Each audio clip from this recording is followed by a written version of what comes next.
Hello friends, my name is Suraj Singh and welcome to Suraj Singh academy. तो आज हम सॉल्व करने वाले हैं प्रैक्टिस सेट 2.1। दोस्तों, मैंने एक वीडियो बनाया है जिसमें मैंने प्रैक्टिस सेट 2.1 के सारी बेसिक इन्फॉर्मेशन दी है। अगर आपने वो वीडियो नहीं देखा तो मैं डिस्क्रिप्शन बॉक्स में और आई बटन में उसकी लिंक दे रहा हूँ, आप जाके देख सकते हैं। अब शुरू करते हैं practice set 2.1।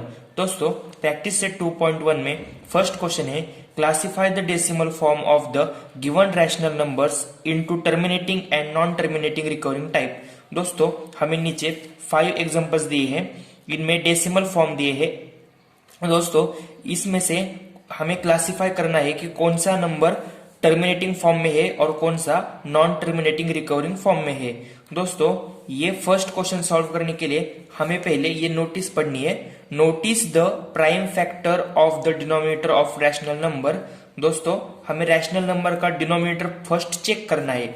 If the prime factor are 2 और 5 only, then its decimal expansion is terminating. दोस्तों, अगर डिनोमिनेटर 5 और 2 आता है या फिर कौन सा भी आता है, लेकिन उसके फैक्टर्स अगर 2 और 5 आते हैं तो वो टाइप होता है terminating type. If the prime factor are other than 2 और 5 also then its decimal expansion is non terminating and recurring। और दोस्तों, अगर उसके फैक्टर्स और अगर नंबर 2 और 5 नहीं आता, 2 और 5 छोड़ के दूसरा कौन सा भी आता है तो वो होता है दोस्तों नॉन टर्मिनेटिंग एंड रिकरिंग। और बाकी की बेसिक इंफॉर्मेशन मैंने पिछले वीडियो में आपको बता दी है। तो अब शुरू करते हैं हम क्वेश्चन नंबर 1 से। फर्स्ट क्वेश्चन देखते ही दोस्तों हमें समझ आता है कि इसका डिनोमिनेटर 5 है, और अभी हमने पढ़ा अगर डिनोमिनेटर 5 और 2 आता है तो ये टर्मिनेटिंग फॉर्म होता है। अब देखते हैं हम इस क्वेश्चन का आंसर लिखते कैसे। फर्स्ट हम लिखेंगे the prime factorization, the prime factorization of denominator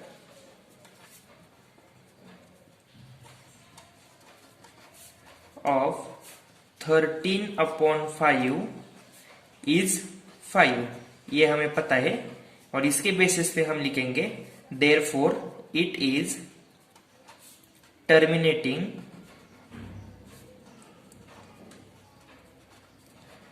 decimal type। अब देखते हैं दोस्तों, सेकंड इसमें इन्होंने दिया है, सेकंड क्वेश्चन में 2/11। सेकंड में दोस्तों इन्होंने दिया है 2/11। देखिए दोस्तों, ये 11 आया है डिनोमिनेटर, मतलब इसमें 5 और 2 नहीं है, और अगर हम इसके फैक्टर भी गिराए तब भी हमें 5 और 11 नहीं मिलता। इसलिए हम इसका आंसर लिखेंगे दोस्तों the prime factorization, the prime factorization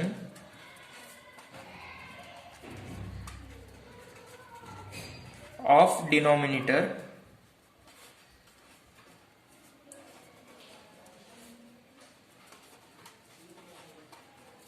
of 2/11 is 11। That's why its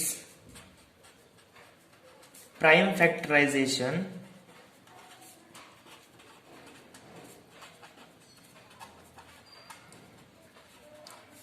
is other than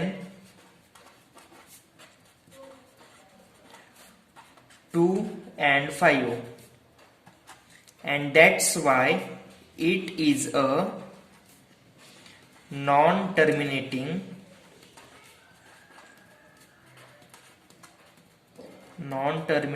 recurring type।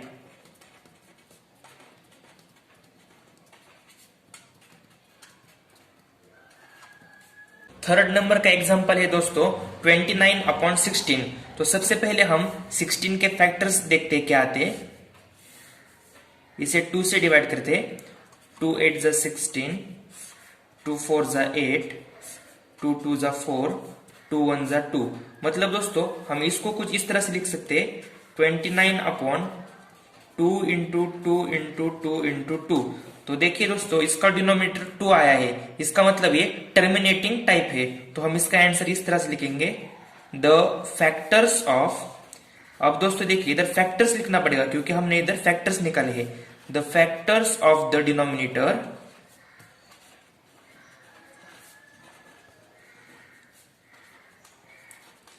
Are in the form of 2,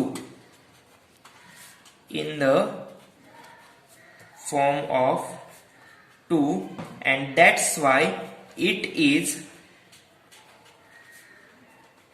terminating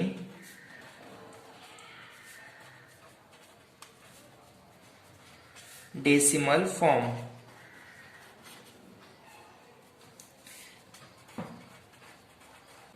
fourth question है दोस्तों 17/125। तो दोस्तों 125 के फैक्टर्स आते हैं 5 इंटू 5 इंटू 5। दोस्तों देखिए दोनों क्वेश्चन सेम ही थे, इधर हमें फैक्टर्स 2 मिले थे और इधर हमें फैक्टर्स 5 के फॉर्म में मिले, तो हम सेम आंसर लिखेंगे the factors of the denominator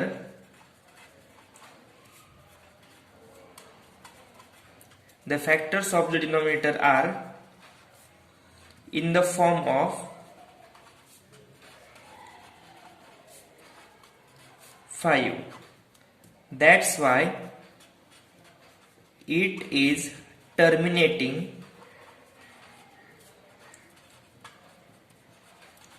decimal form. Fifth question है दोस्तों 11/6।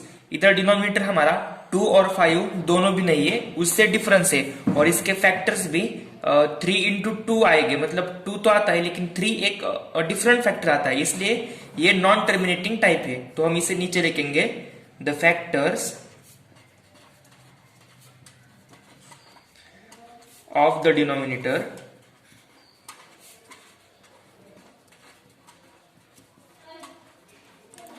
are other than 2 and 5. That's why it is non-terminating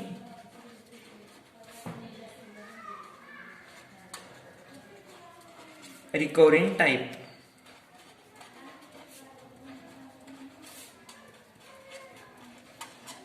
first question solve हो गया है, आई होप आपको समझ आया होगा। अब देखते हैं सेकंड क्वेश्चन। तो दोस्तों क्वेश्चन नंबर 2 में हमें पूछा है right the following rational numbers in decimal form. हमें नीचे दिए गए रैशनल नंबर्स को डेसिमल फॉर्म में लिखना है, तो शुरू करते हैं। फर्स्ट नंबर है 127/200।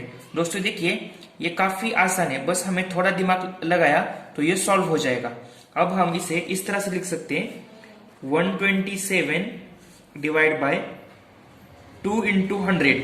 देखिए कुछ भी चेंज नहीं होता, 2 इंटू 100 मतलब 200 ही रहता है। अब हम 2 1 जा 2 करेंगे और 2 से इस ऊपर के नंबर को डिवाइड करेंगे, तो आंसर आएगा हमारा 2 6 जा 12 2 3 जा 0.5। ये हमारा कुछ आंसर आता है, और नीचे का 100 हम एज इट इज लिखेंगे। अब देखिए दोस्तों अगर 100 है तो हमें 2 पॉइंट इधर आना पड़ेगा ताकि 100 चला जाएगा, मतलब इसका 0.635 आंसर आता है, क्योंकि हम इधर से 2 पॉइंट इधर गए और ये 0 कैंसिल हो गए।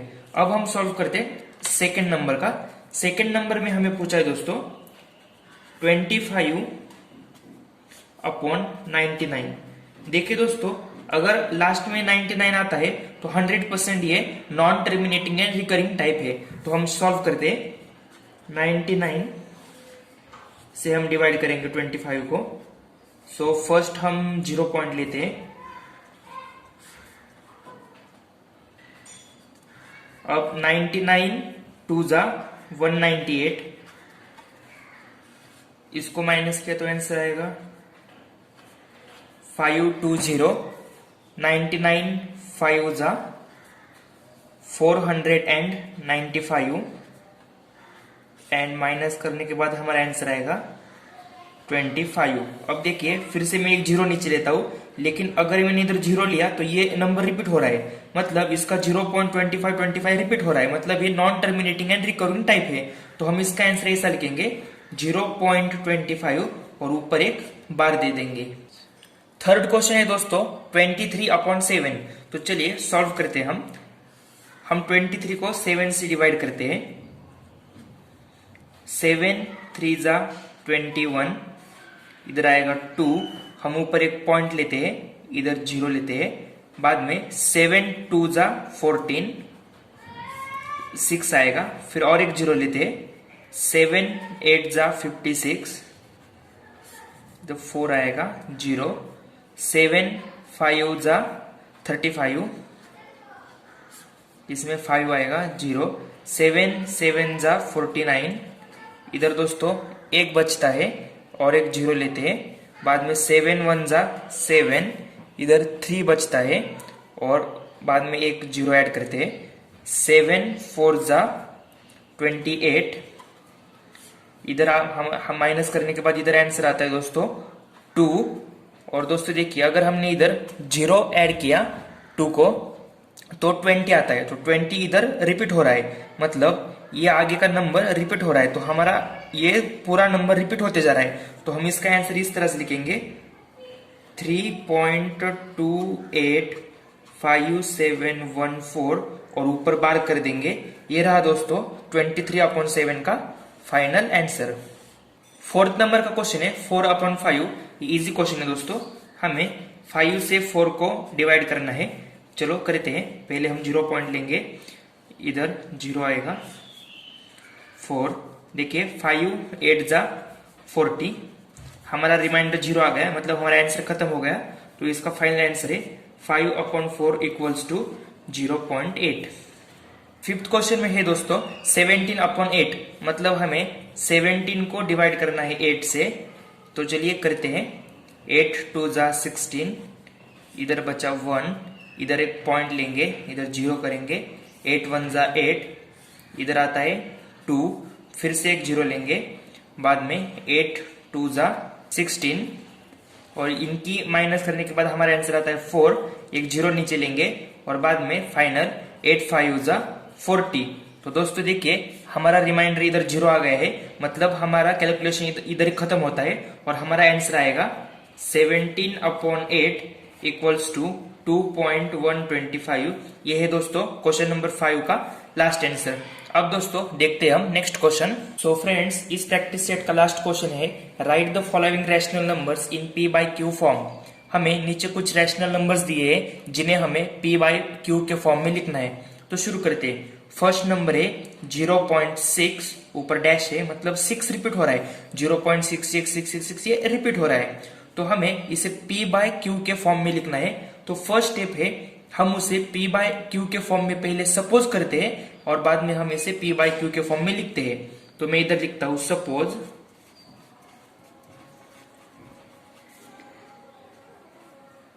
p by q equals to 0.6 dash और इसको हम नाम देते हैं इक्वेशन 1। दोस्तों अब नेक्स्ट स्टेप है दोनों साइड को हम 10 से इंटू करेंगे। 10 into p by q and equals to 10 into 0.6। दोस्तों दोनों का मल्टीप्लाई करते हैं, इसका आएगा 10pq इक्वल्स टू 10 इंटू 0.6 का आंसर आता है 6.6 और ऊपर डैश। ये बन गया हमारा इक्वेशन नंबर 2। अब नेक्स्ट स्टेप है हम इक्वेशन 2 को माइनस करेंगे इक्वेशन 1 से। मैं इधर इक्वेशन 2 पहले लिखता हूं 10p by q minus p by q equals to 6.6 dash minus 0.6। दोस्तों अब इन दोनों का हम माइनस करते हैं।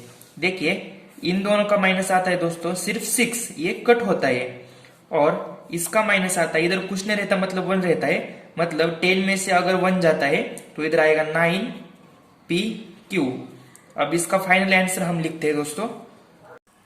तो दोस्तों इसका फाइनल आंसर आता है p by q equals to 6/9। तो दोस्तों ये 6/9 को हम सिंप्लीफाई कर सकते हैं, जो कि आएगा P/Q इक्वल्स टू 2/3। तो दोस्तों ये रहा इस क्वेश्चन का फाइनल आंसर। तो दोस्तों सेकंड क्वेश्चन है 0.37 और ऊपर बार है, मतलब 0.373737 ये रिपीट हो रहा है। तो हम इसको पहले सपोज करते हैं P/Q में। देखिए दोस्तों, P/Q इक्वल्स टू 0.37 और ऊपर बार, ये रहा हमारा इक्वेशन नंबर 1। अब हम इस दोनों साइड को 100 से इंटू करेंगे, क्योंकि इधर 2 डिजिट्स है इसलिए हमें 100 से इंटू करना होगा। लास्ट एग्जांपल में 1 डिजिट था इसलिए हमने 10 से इंटू किया था। 100 into P/Q equals to 100 into 0.37 bar. अब दोस्तों इस इंटू करते हैं 100 PQ इक्वल्स टू, और इसका आंसर आएगा दोस्तों 37.37 बार। ये है इक्वेशन नंबर 2। अब दोस्तों इक्वेशन 2 को माइनस करते हैं इक्वेशन 1 से, तो इधर हम लिखेंगे 100 P/Q minus P/Q equals to 37.37 bar minus 0.37 bar. तो दोस्तों ये देखिए, ये बार तो कैंसिल हो जाएगा और इधर सिर्फ 37 आएगा। और दोस्तों ये 100 P/Q माइनस 1 P/Q, इधर कुछ नहीं रहता मतलब 1, और 100 से अगर 1 माइनस होता है तो इधर आएगा 99 P/Q। और दोस्तों हमारा फाइनल आंसर आता है P/Q equals to 37/99। Third question है दोस्तों 3.17। इसमें भी ऊपर बार है 17 के, मतलब 2 डिजिट्स रिपीट हो रहे हैं। तो पहले हम सपोज करते हैं, सपोज हमें इसे P/Q के फॉर्म में लिखना है। इसे हर बार हर नंबर को हमें पहले सपोज करना होता है P/Q से, बाद में आगे की प्रोसेस होती है। ये मिल गया हमें इक्वेशन नंबर 1। अब दोनों साइड को हम 100 से इंटू करते हैं, क्योंकि इधर 2 डिजिट्स है। 100 into P/Q equals to 100 into 3.17 bar, और इसका आंसर आएगा 100 PQ इक्वल्स टू 3.17। देखिए दोस्तों इसका आंसर आता है 3.17 इंटू 100, मतलब ये बार, तो इसका आंसर आएगा 317.17 बार। ये इसका आंसर है। ये हमें मिल गया इक्वेशन नंबर 2।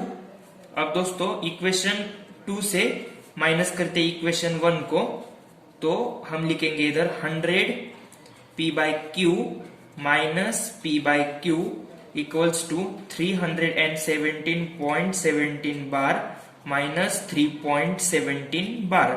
तो दोस्तों ये 100 में से 1 गया तो इधर आएगा 99 P/Q इक्वल्स टू 317। तो हमारा फाइनल आंसर आएगा P/Q equals to 317/99। Fourth question है दोस्तों 15.89 बार। तो हम पहले सपोज करते P/Q के फॉर्म में। सपोज P/Q इक्वल्स टू 15.89 बार, मतलब 15.898989 रिपीट हो रहा है। ये रहा हमारा इक्वेशन 1। अब हम दोनों साइड को 100 से इंटू करेंगे। 100 into P/Q equals to 100 into 15.89 bar, और इसका आंसर आएगा 100 P/Q इक्वल्स टू 1589.89 बार। ये आ गया हमारा सेकेंड इक्वेशन। नेक्स्ट स्टेप है second equation minus first equation. Second equation हमें मिला था 100 P/Q minus P/Q equals to 1589.89 bar minus 15.89 bar.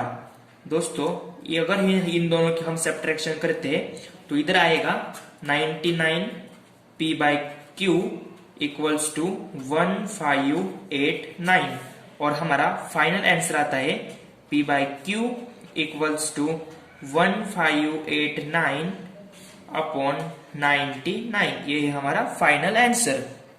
Next question है दोस्तों 2.514 रिपीट हो रहा है इसलिए ऊपर इन्होंने बार दिया है। तो फर्स्ट स्टेप हम सपोज करते हैं 2.514 को P by Q के फॉर्म में। Suppose P by Q equals to 2.514 bar. ये मिल गया हमें इक्वेशन 1। अब दोस्तों देखिए इधर 3 नंबर से 3 डिजिट से, इसलिए हमें दोनों साइड को अब 1000 से इंटू करना होगा। तो हम करते हैं 1000 into P by Q equals to 1000 into 2.514 bar. अब दोस्तों देखते हैं हम इसका आंसर क्या आता है। 1000 P by Q equals to 2514.514 bar. ये मिल गया हमें इक्वेशन नंबर 2।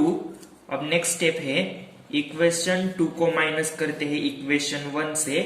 तो इसका आंसर आएगा 1000 P by Q minus P by Q equals to 2514.514 bar minus 2.514 bar.